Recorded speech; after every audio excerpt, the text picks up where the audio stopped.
Okay, relative minor keys and relative major keys, actually. What this means is that every major key has a cousin, and that cousin is a minor key. So for every major key, there is a minor key that has the exact same key signature. Okay? So another way to think about that for a minute is that we know all our major key signatures, right? If we look over here, here's our major key signatures, right? These are the ones that we know how to deal with right now, right? There are no separate minor key signatures because the major key signatures get used again for the minor keys. They're just different, right? So for example, what we just learned here is that the key signature for C major is the exact same key signature that we would use for A minor because they are relatives. C major and A minor are relative keys. They share all the same notes. They have a different tonic, but they have the same notes. Weird, right? Check this out. Let's take here's our A minor, and let's make a C major scale right after it. Oops.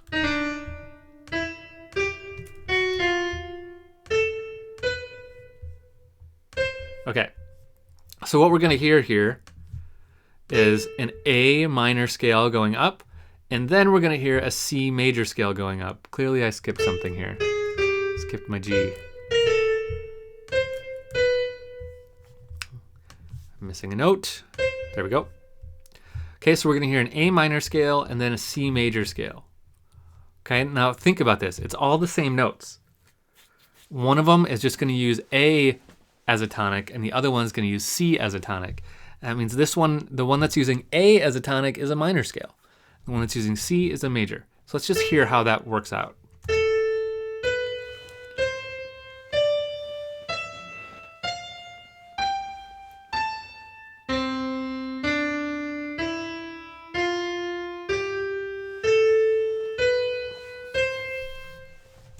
All the same notes, just different tonics, right?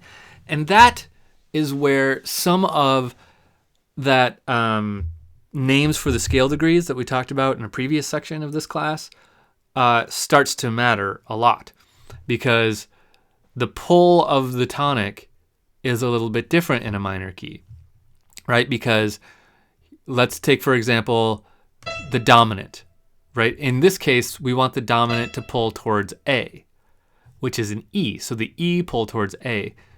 Over here, it's a G, and the G we want to pull towards C. If the G pulls towards A, then we've got a confusing key thing happening, because that feels like an A minor scale all of a sudden. So we'll talk more about that later. But for now, remember that this is a relative key. So how do we find what the relative is of a key?